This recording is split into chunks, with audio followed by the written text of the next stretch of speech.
Okay, good evening, everyone.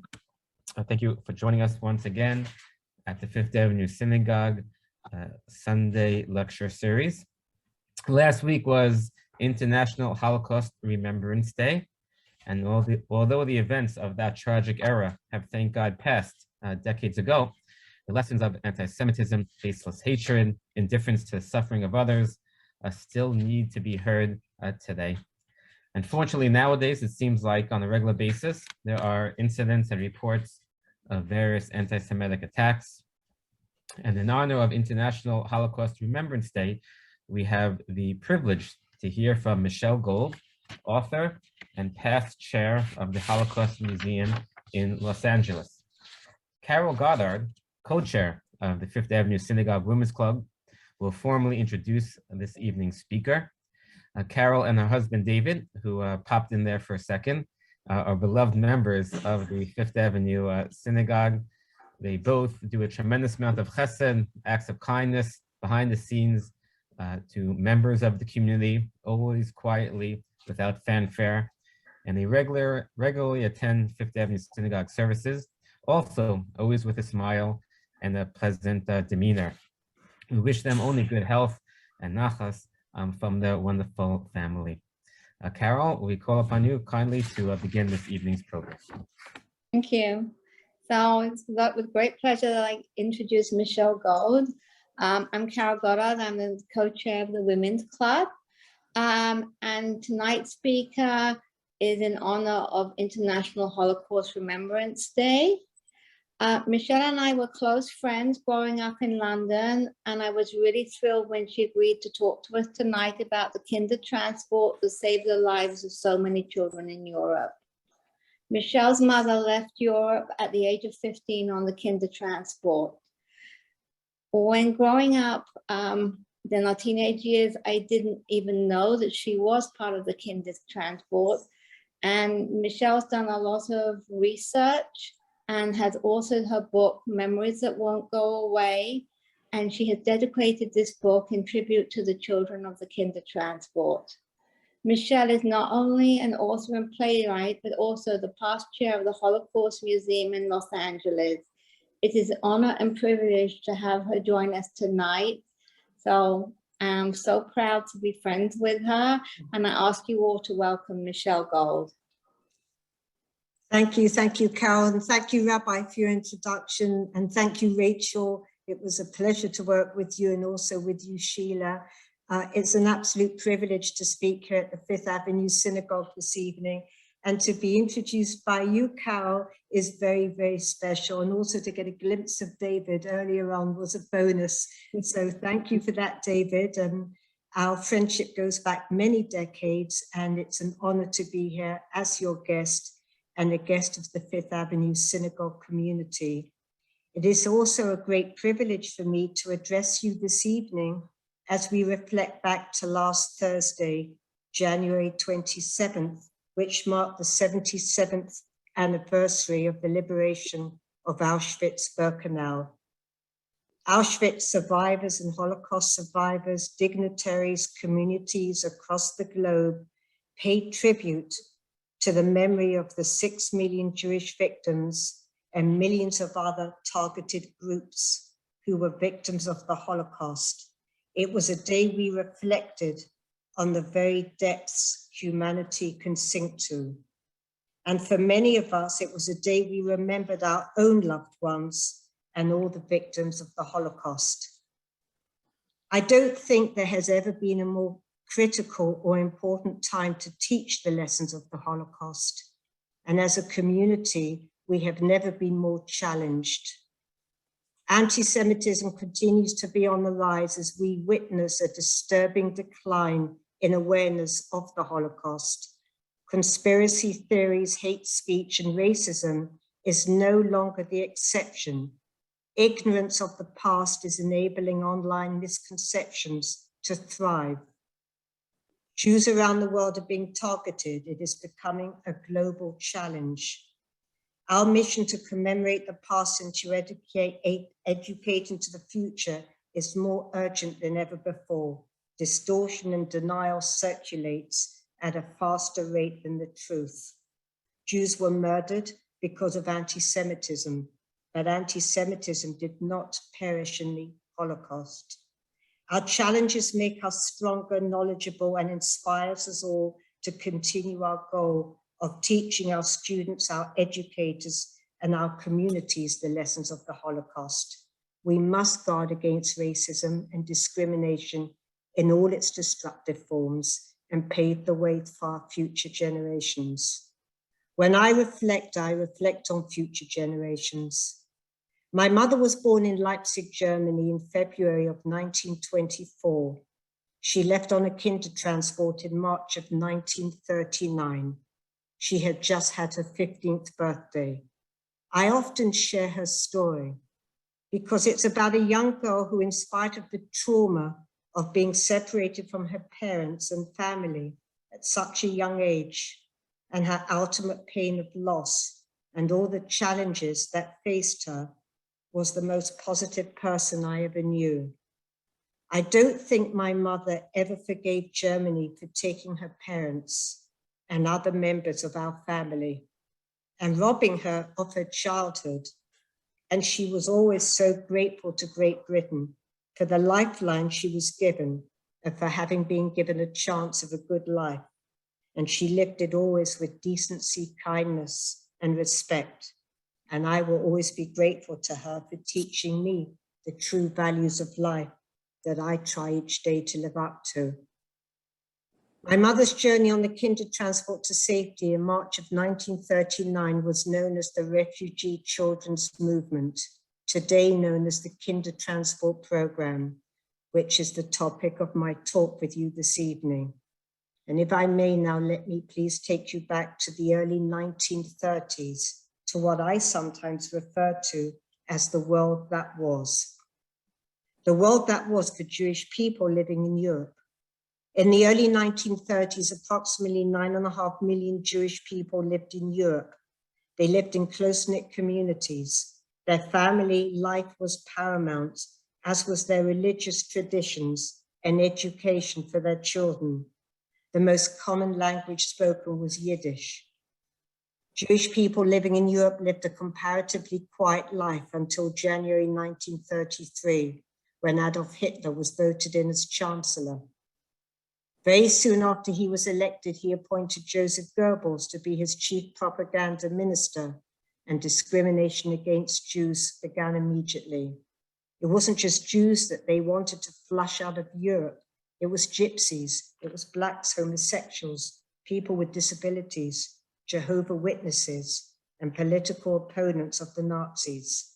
What Hitler wanted to create was what he referred to as a Juden-free land, a land free of all Jews, the master race, the blonde-haired, blue-eyed Aryan race. One of the first actions was to pass a law that stated that newly married couples of the Aryan race could receive a government loan, a portion of which was forgiven at the birth of each child.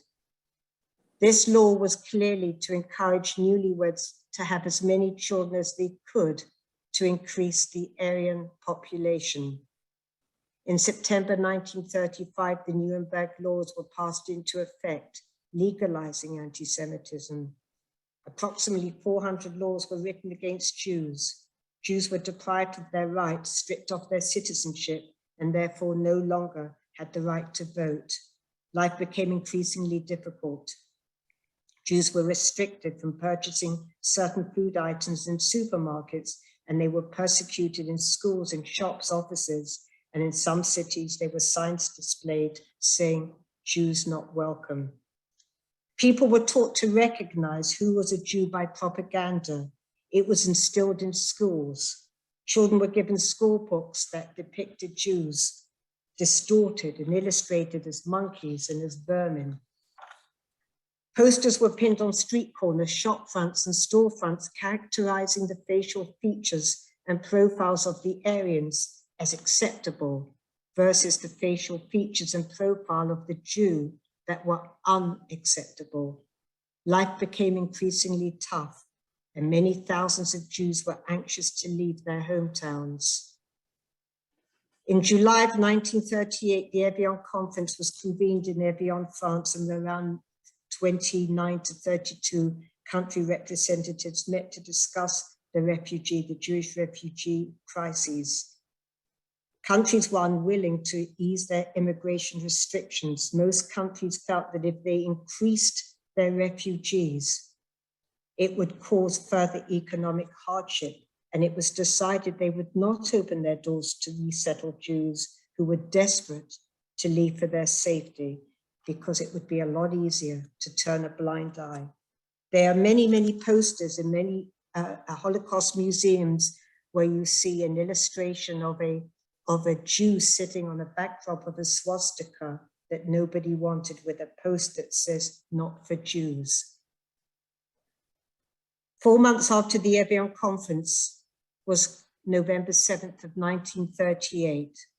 A young man by the name of Herschel Greenspan, approximately 16 years of age, living in Paris, had just received word that his Polish-born parents had been arrested and taken to the German-Polish border. And he was so distraught by this that he stormed into the German embassy in Paris and he shot a young German official. And this young German official died of his wounds 2 days later. This assassination provided Hitler's propaganda minister, Joseph Goebbels, the perfect excuse to orchestrate brutal attacks on Jews. And so 2 days later, on November 9th and 10th of 1938, was Kristallnacht, the night of the broken glass. And it was given that name because over these 2 nights, hundreds of Jewish homes had their windows smashed, their shop fronts and their storefronts smashed. And there was so much glass everywhere that it shone at night. So it was given the name of Kristallnacht, the night of the broken glass. In addition to this, hundreds of Jewish temples were set on fire and thousands of Jews were arrested, approximately 30,000. And they were sent to Nazi concentration camps. Jewish people had their bank accounts frozen and they were forced to live on a state-controlled allowance, which was barely sufficient to feed the family, and it was designed for that purpose. Kristallnacht was the precursor. It was the turning point of what was to come. After Kristallnacht, the persecution of Jews became more organized.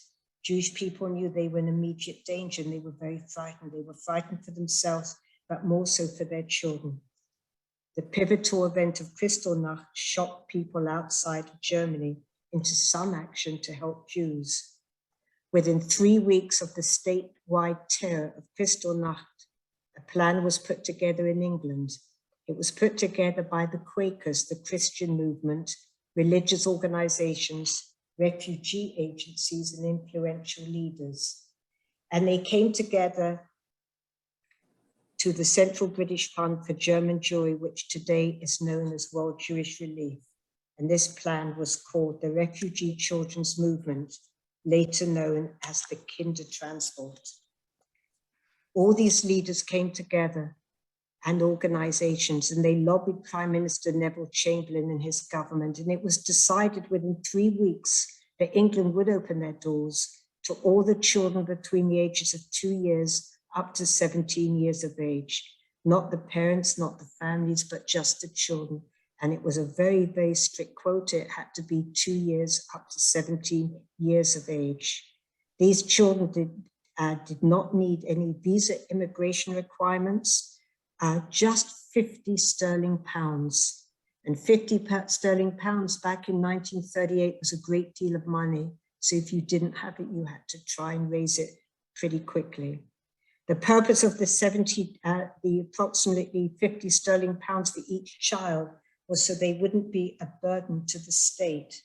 And it was because it was assumed that these children would reunite with their parents and families after the war. Very few of them ever did. A few years ago, I published my book, Memories That Won't Go Away, in memory of the children of the Kindertransport, and I dedicated it to my mother. And I have a chapter in the book that describes how heart-wrenching it was for the parents to separate themselves from their children, and how frightening it was for the children to leave their parents without, in most cases, understanding why they were being sent away. And the chapter is called Imagine, and I'm just going to read you a couple of paragraphs. Imagine how hard it was for the children who were old enough to understand why they had been separated from their parents and families. They had to cope with the fear and the awareness of what their loved ones were possibly facing. Most clung to the hope that eventually they would be reunited with their parents and families. Few ever were. Imagine children torn from their families, mostly never seeing their parents again, arriving in England, many not knowing where they were going. Some families took one or two children. Some selected an older child for the purposes of a domestic help, or to work on a farm, or to do household chores. In some cases, children all alone went to hostels, orphanages, and other institutions, most of them speaking very little English. Imagine the parents who had to suppress their feelings outwardly, but inside they ached, having to tell their child that they would have to go away, far away to a new country and learn a foreign language. It was a heartbreaking, traumatic experience for the parents who felt helpless in a hopeless situation because they knew it was unlikely they would ever see their child again once that train left the station. Most of the children had lived happy childhood years, mostly unaffected by the political and economic crisis, and until 1933 experienced little or no anti-Semitism. Research, memoirs, and interviews have revealed that the experiences for the kinders they were referred to was so complicated and in some instances so painful, but for all their individual encounters, they remained unequivocally grateful to the nation that saved them.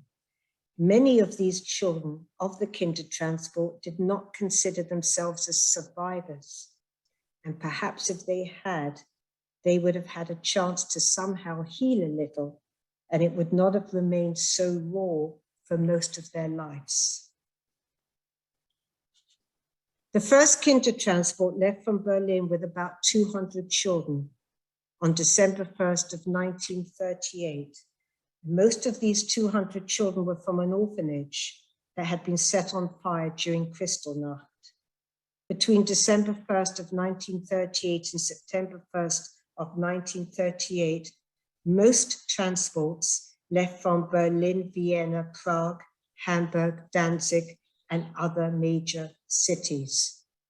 Children also found refuge in Switzerland, Belgium, France, and in Sweden, who took in a small quota of about 500 children.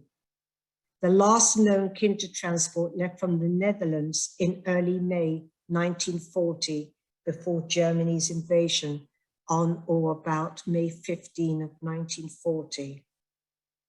Approximately 75%, is very, very difficult to give exact percentages, and they're always changing, but approximately, I think it's fair to say, approximately 75% of the children never reunited with their families again. During the Holocaust, more than 1 million children perished. And during the course of the Kindertransport program, approximately 10,000 children were saved, and my mother was one of them. After my mother passed away, I wanted to learn as much as I could about her past, and I wanted to document it. So I decided to write this book and dedicate it in her memory, and to document as many of the rescued children, again known as Kinder, that I could. I documented about 600 children. I collected photos and artifacts from all over the world, researched stories, contacted museums, synagogues, and individuals to gather their oral and written histories, pictures and documents, and the response I got was almost immediate. I published in Israel because so many of the child survivors from the Kindertransport lived in Israel, and because I felt my mother would have wanted me to do this. Like my mother, in spite of all the terrible traumas of being separated and all the obstacles that many of these children had to overcome, so many achieved great successes in their lives, both personally and professionally. And like my mother, were always so grateful for having been given a chance of a good life. Let me share with you one or two. The first person is Frank Meisler.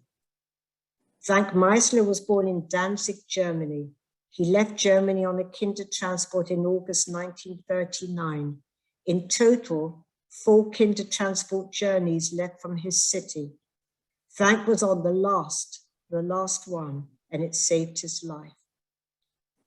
He became a world-famous artist who, in gratitude to the people of Great Britain, erected 5 memorial sculptures along the children's route to safety. The first one was called The Journey to Freedom, which is in Gdansk in Danzig. The second one was The Trains to Life in Berlin. The third one was The Final Parting in Hamburg, excuse me. The fourth one, The Channel Crossing to Life, which is at the Hook of Holland. And his fifth and final one was The Arrival, which is at Liverpool Street Station in London.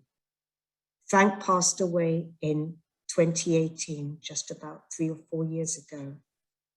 The second person I'd like to share with you is Joe Schlesinger.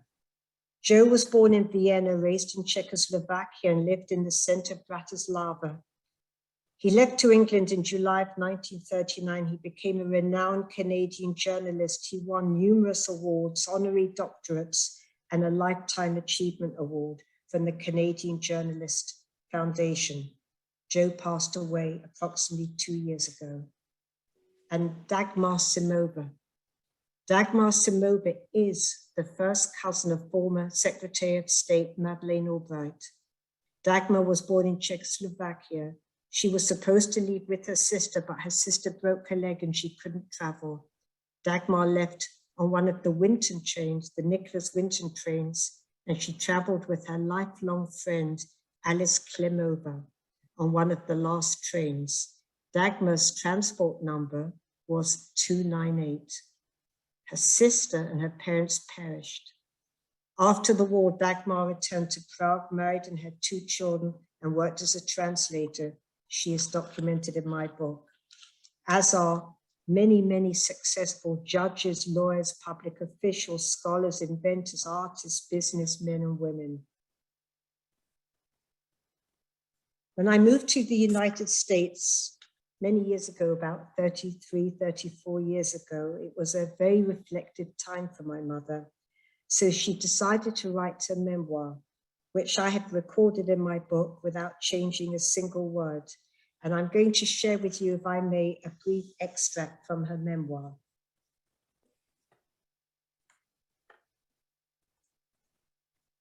Kristallnacht, November 9th and 10th of 1938. The telephone rang in the middle of the night and my father was forced to go to his business premises to clear up the shattered glass and clean off the obscenities that had been painted all over the frontage of his building. I was left alone as my parents rushed off. It took them the rest of the night to clean up the damage, and no one was allowed to help them. When they finally came home, it was daylight and they looked worn out and downtrodden, and my heart sunk. This was the end of my father's business, a store on 2 floors where people could buy beautiful table and bed linens. It was now closed. A few days later, an official came and sealed off the doors, froze all the assets, including my father's bank accounts, business, private, dismissed all the staff, and decided on a small allowance, which was to be released to my father out of his now state-controlled account in order that he could buy little food and very bare necessities. Much worse was to come. I continued attending school. It was a Jewish school. One day in the middle of the lesson, my teacher was called out of the classroom, and when she returned, her face was ashen. She read out a number of names and told those children to put their coats on and leave.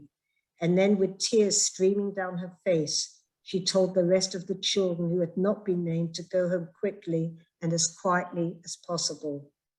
I saw lots of children of various ages being herded into great trucks by uniformed men in black, and they were adults too. And they were crying, and I ran all the way home. It was not too far from my school. My mother was there to greet me, and I began to cry. I cried for the horror I had just seen on the teacher's face. I cried for all the frightened children who didn't know what was happening to them.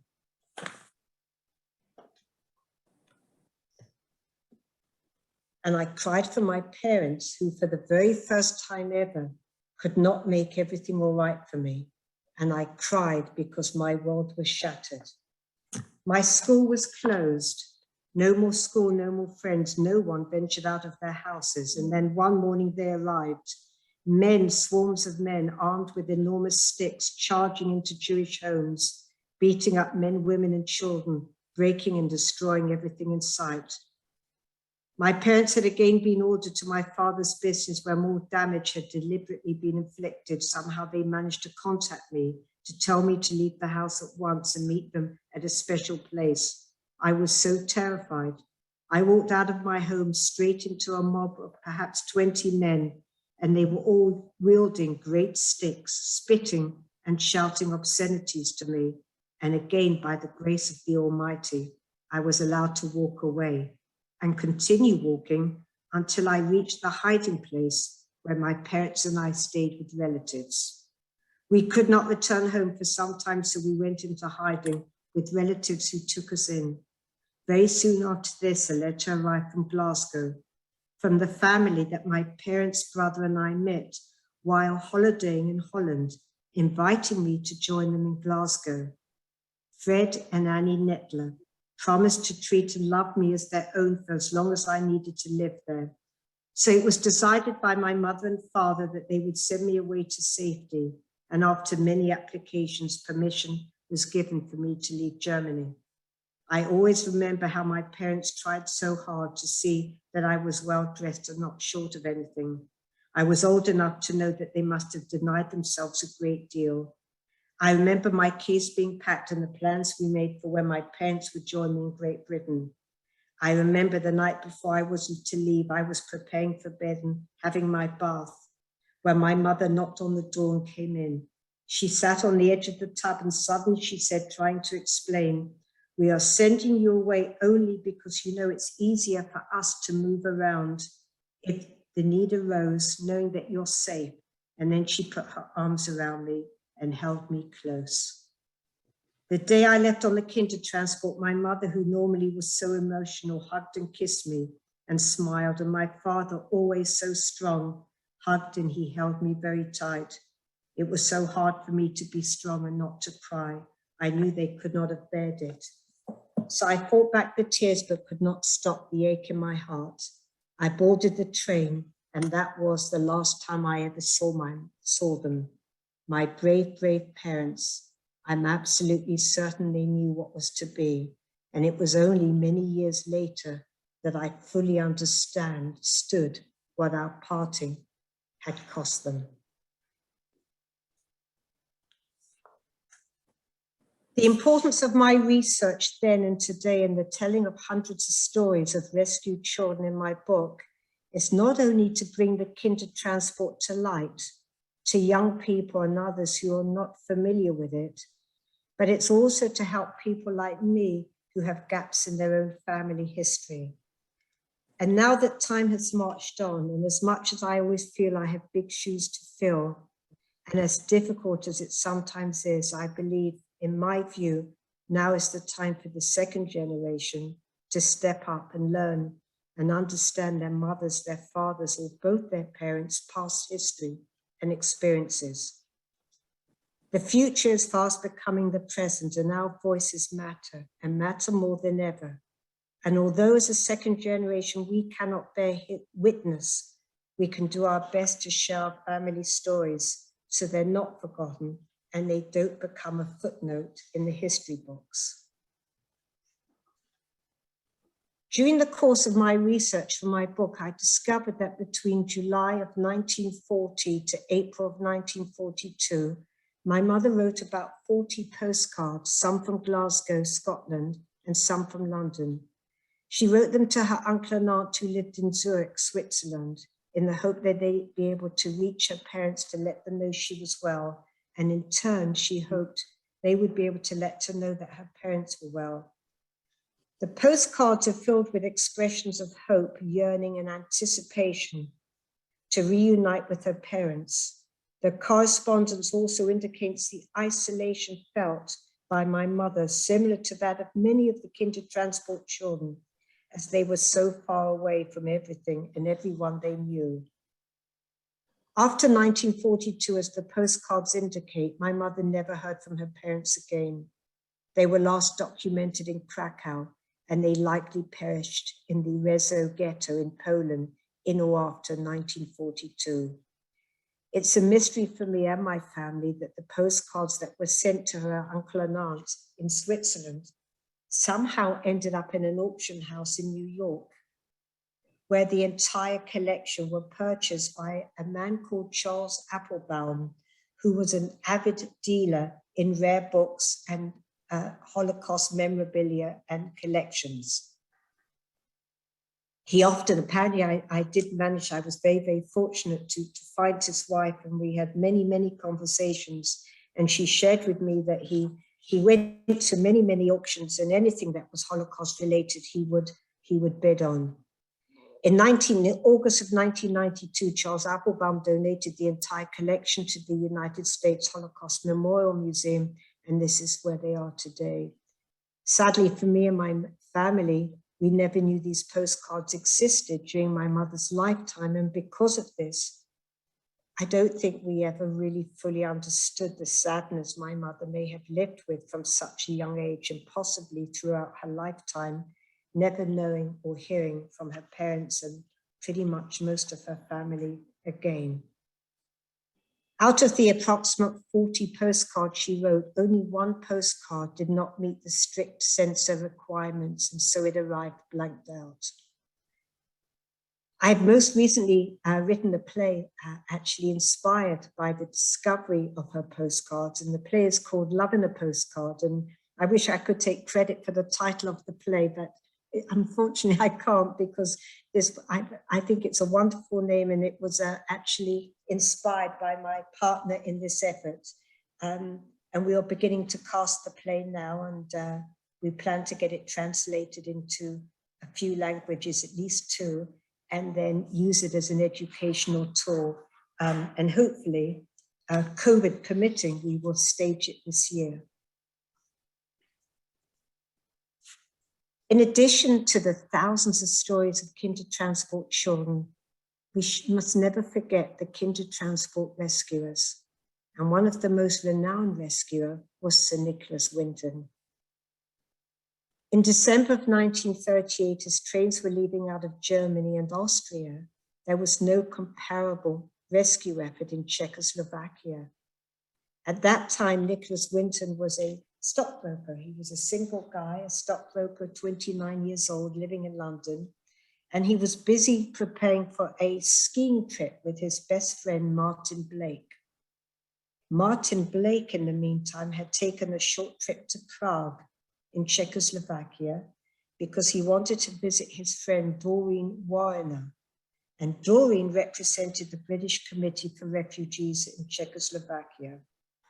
So as Nicholas Winton was enthusiastically preparing for his skiing trip, he received a phone call from his best friend, Martin Blake, who urged him to cancel the skiing trip, and instead of which, to join him in Prague. And he decided to do this. Once in Prague, he visited, Nicholas Winton visited the refugee camps, and he saw with his own eyes the condition these children were living under. And he decided he would set up his own operation to bring children safely to the UK. He used his hotel room as a meeting place where he could interview parents who were begging him to include their children on lists. When he returned to London after 2 weeks, he returned with a briefcase, but it was filled with photos of children. He went back to his regular place of work, but at the end of each day, he devoted every minute of his time to his rescue mission. He placed advertisements in newspapers and wrote letters of requests wherever and to and to whoever he could, looking for British families who were willing to take in children. He persuaded the Home Office, who were responsible for immigration security and law and order, to take in children, and he worked closely with officials to issue entry visas. He knew he was fighting against time. In March of 1939, the German army invaded Czechoslovakia, so he knew his transport had to be quickly organized. His first transport left Prague in March of 1939, and he subsequently organized 7 more transports. And they all left from Prague's Wilson railway station, and they all arrived safely to London, to Liverpool Street Station. What was to be his final transport with the most children, they say approximately 250 children, was due to leave the day the war broke out on September 1st of 1939. And that transportation did leave, but it left in the opposite direction. And the fate of those children is unknown. In total, Nicholas Winton brought 669 children to safety, and they became known as the Winton children. One of the many remarkable things of Nicholas Winton was his incredible modesty. He never told a living soul what he did. And it was only many, many years later that his wife Greta found in the attic of their home a suitcase which carried all the photos of the children. And when she challenged him, he responded in his very humble and modest way that the past is the past. But his wife Greta was a great friend of many media and newspaper outlets, and word quickly spread of his secretive, heroic efforts. In 1988, Nicholas Winton and his wife Greta were invited to appear on the BBC program called That's Life. And the presenter was a famous lady called Esther Ranson. Esther Ranson, unbeknownst to Nicholas Winton, managed to find about 300 of the 669 children that he saved. And we're going to show you a very, very brief clip in a moment that you may or may not have seen, but I've watched it a million times and I can watch it again and again. But she managed to find about 300 of the children. And these people, once they came safely to the UK, they never met up with their rescue again. Nicholas Winton never knew what happened. His job was done. Once he got them safely to London and safely placed, his job was done. And they never came face to face with their rescue. So we're going to look at a clip, and you'll see the reaction of the Winton family, who are now parents, grandparents, and in some cases, great-grandparents. So if you're able to put it on, can we look at the clip?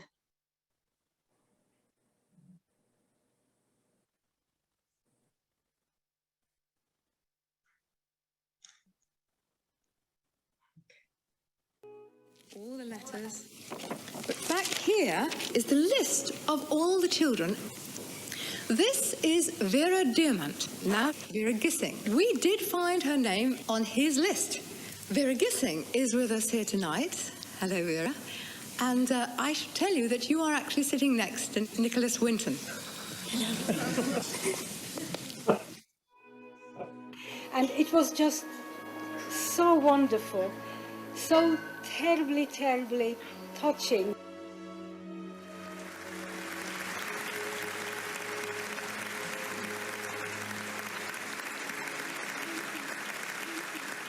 Can I ask, is there anyone in our audience tonight who owes their life to Nicholas Winton? If so, could you stand up, please?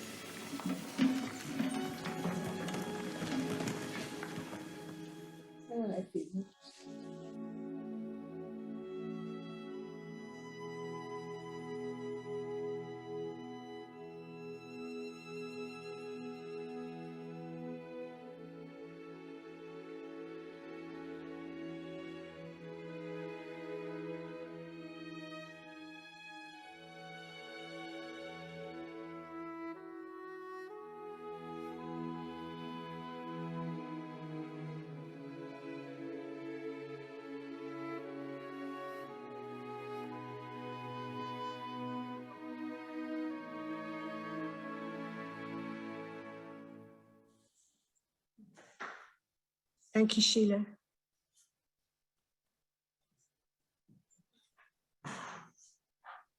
In 2003, the Queen awarded him with an MBE, which is the Member of the Order of the British Empire, which this honor, of course, gave him a knighthood. And from that day, he was known as Sir Nicholas Winton. It is often said that Nicholas Winton was the head of the largest family in the world because his 669 children, because of that, they were able to have their own families who had their own families. I had the immense privilege, it was a great privilege to go to his home to interview him and then spend the afternoon, just him and I talking. And it's something I will always cherish, this humble, humble man who was larger than life in every sense of the word. On May 19th, 2015, he celebrated his 106th birthday. And 2 months later, on July 1st, the world mourned the loss of this tremendous man. He was the oldest living Holocaust rescuer who died 2 months after his 106th birthday. I have had in the last, since COVID hit, I've had the immense privilege to work with his daughter, Barbara, who's an absolutely remarkable woman and is absolutely dedicated to continuing his legacy. So I think with that, Rachel, I think it's over to you. And if there are any questions, we can do some questions.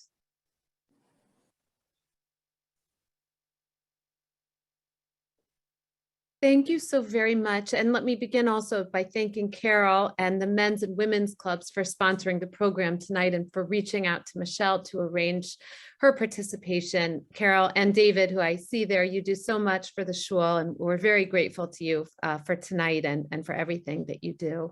And Michele, thank you so very much. I'm still in tears from that video clip, but for your very compelling presentation and for the work you've done to document the history of those who were part of the Kindertransport, including your own mother. Carol may have shared with you that Ellie Wiesel, perhaps the highest profile survivor of the Holocaust, was a member of Fifth Avenue Synagogue until his death, along with some others who survived the tragedy of the Holocaust. As those individuals and others age and the Holocaust becomes a more and more distant event, as you mentioned, the urgency of sharing that history and teaching that history becomes even greater and more intense. And as you said as well, we teach that history in the face of increasing anti-Semitism and campaigns of misinformation spread on the internet. So it makes what you're doing of even more importance. I know there are questions. I know there are a few people who are on listening who have had their hand raised to speak. And then I wanted to mention that just a little housekeeping, you can also submit any questions you have through the chat or the Q&A function, and then I can relay them to Michele. But I was curious, I read as I was doing a little bit of research on the Kindertransport that there were some reunions, I guess in addition to the ones who were with Sir Nicholas Winton at that event, but among the children who were on the Kindertransport. And I was wondering if your mother ever participated in any of those or if you were familiar with those reunions. Yes, I'm very familiar with the reunions. And I think many of the reunions were the Winton children, that came in from Czechoslovakia. My mother came from Germany, but had she come in from Czechoslovakia, it's very, very doubtful she would have joined in those reunions because she just couldn't bring herself to think about her past and talk about her past. So, but I'm very, very familiar with these reunions. And World Jewish Relief in London were huge, hugely involved with them, as is Prince Charles, who's who's the patron of World Jewish Relief and does wonderful work with the survivors. I was wondering, was there a selection process for the children who came on the Kindertransport? Obviously, they had to make the payment, but so it must have been families who were able to make that payment. But beyond that, there any kind of selection for those who were able to come? Well, for the children who came in from Czechoslovakia, there was and there were lines and lines of children whose parents were trying to get them on the list. And I think it had to be the most murderous thing to have to do. Murderous is not the right choice of words here, but it must have been a very, very difficult choice to make. But I think it was done based on urgency, who they considered, which families had the most urgent need to get their child away to safety. That was Czechoslovakia. For Germany and Austria, many of these children, like my mother as an example, was one of the very, very fortunate ones because she knew where she was going. And I suppose, if you will, she was sponsored. And it turned out the family that took my mother in, who ultimately she was naturalized by them, she was too old to be adopted because, but she was naturalized and took their name, Nettler. But her adopted father, Fred Nettler, which I didn't know until I gave a talk at the Scottish Archives Centre in Glasgow about 4 years ago. But her adopted father was the guarantor for every child that came into Scotland, and he was almost like the Nicholas Winton of Scotland. So he financed them and he placed them. There were some children, and you've probably seen many, many clips of children getting off trains at Liverpool Street Station and sitting on benches with their little tags around their neck. And they were still sitting there when it became nightfall. And it was often the police who took them home, took them home with them and fed them and took care of them. And then they were placed in hostels or orphanages. So it was as organized as they possibly could be, but there was such a rush against time to get them out. So a woman who's listening has asked a question. She said, my mother and her sister were on the Kindertransport. When there were bombings in London, they were evacuated to the countryside. Is there a registry that shows the names of the families that housed these children? We would like to be able to thank the family that took in my mother and aunt. So I would suggest she contact somebody at the Imperial War Museum in London, either the Imperial War Museum or the Wiener Library. Okay, thank you. And they should all, did she say where they were from? Were they from Germany? Because World Jewish Relief keep the documents of every single child that came in from Germany or Austria. They have a documentation of every single child, so she can contact World Jewish Relief. Okay, thank you very much. Sheila, would you unmute Mr. Selwyn Gerber? He has been waiting to ask a question.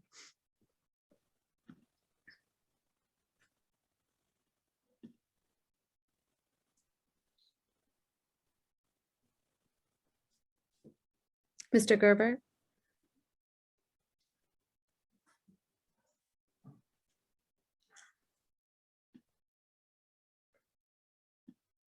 Still muted. There he goes. Okay. Okay, sorry. Just a brief comment, Michele. You were just wonderful.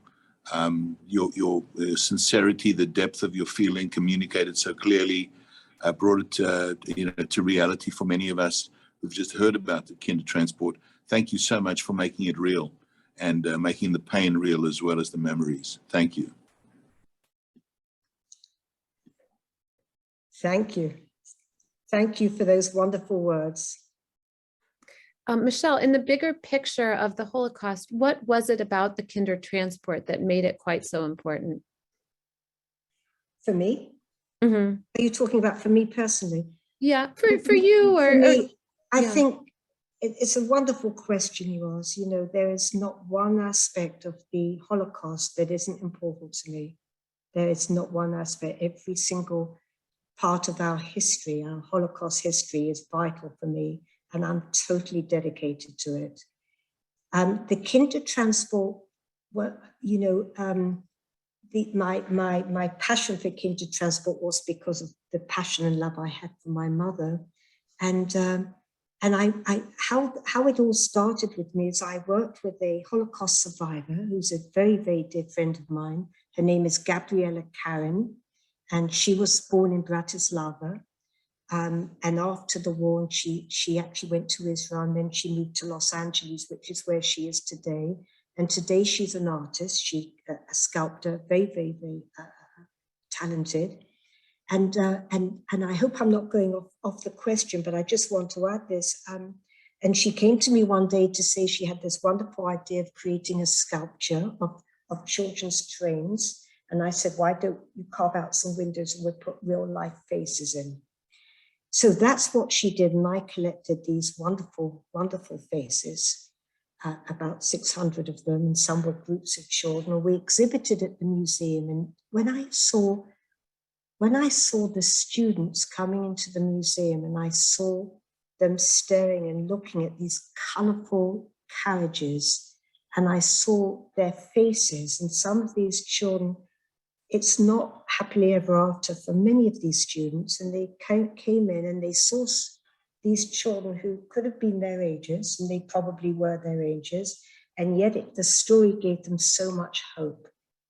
So Kindertransport for me, because it's kids relating to kids, is something that I feel gives me a better quality of life, because I can go into schools, I can go into colleges, I can talk to kids, I can and kind of delve deeper in with them and give them that kind of message of hope and future. How did your involvement with the Holocaust Museum in Los Angeles specifically come about? It was me contemplating on one of my trips back to London of how I wanted to understand more about my mother's past, and I wanted to understand more about the Holocaust. And I actually phoned the Holocaust Museum in LA from my mother's condo in London one night, and just said, you know, I'm in London, I'm coming back to LA, blah, blah, blah, and so on and so on. And that's how it started. And that's how it started. And I gave up a job I had, a very, very good job, and I decided I wanted to dedicate myself to this. And that's what I've done since about 2006. So amazing. Yes. Amazing. I wanted to ask, a very beloved member of our congregation had wanted me to ask you if you were familiar with the documentary by Galen Ross about Kastner, who I know is a somewhat controversial figure. And so anything that's controversial, I don't like to talk about. Okay. Okay, understood. I think I had mentioned to you also that we're very fortunate in our congregation to have Cantor Joseph Malavani, a worldwide renowned cantor and very steeped in European history and Jewish history. And I'd like to bring Cantor Malavani on to also just share a few thoughts and possibly ask a question as well.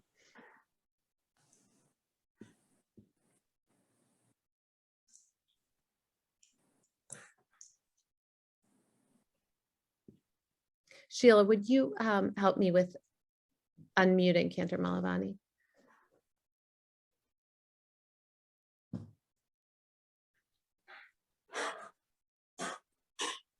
Can you hear me? Can you see me? Yes, thank you, Cantor. Okay, thank you. Michele, I wanted to thank you, at least on behalf of everybody who listened to you, for your presentations. It goes without saying that you are outstanding. Your expressions, your command of the language, and the knowledge about the Kindertransport was very important. Thank you. You're welcome. I'm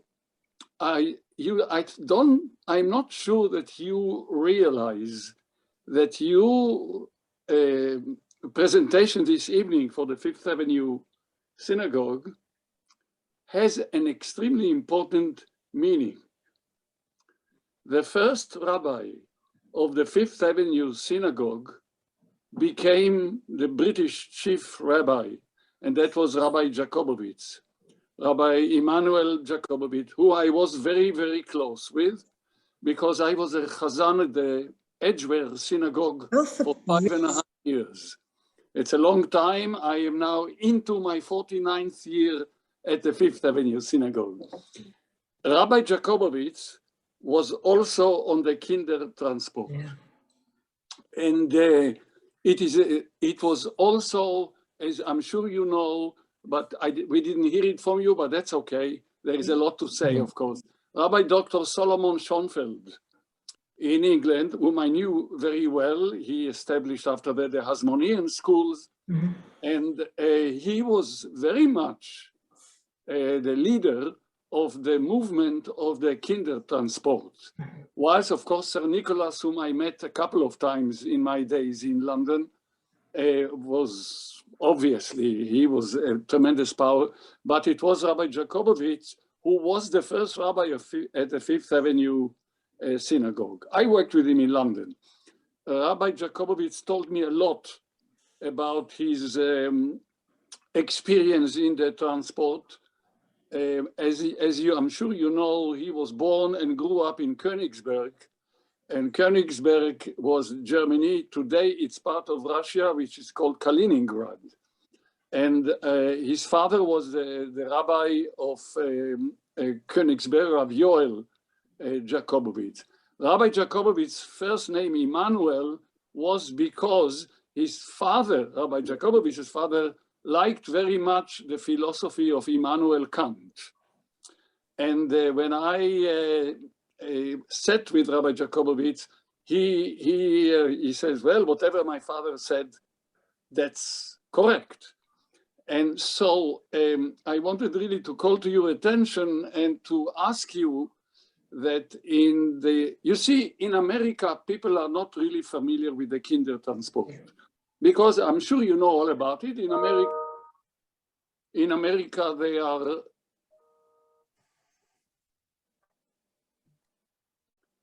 in America, people don't know about it, and in England, they know more. And yes, you were 100% right that it's extremely important to teach the second generation, Jews and non-Jews, all together. And I'm sure that you've undertaken upon yourself to do that. So congratulations to you. Thank you. And thank you for coming to Fifth Avenue Synagogue, even if it is via the Zoom, because you did a tremendous job.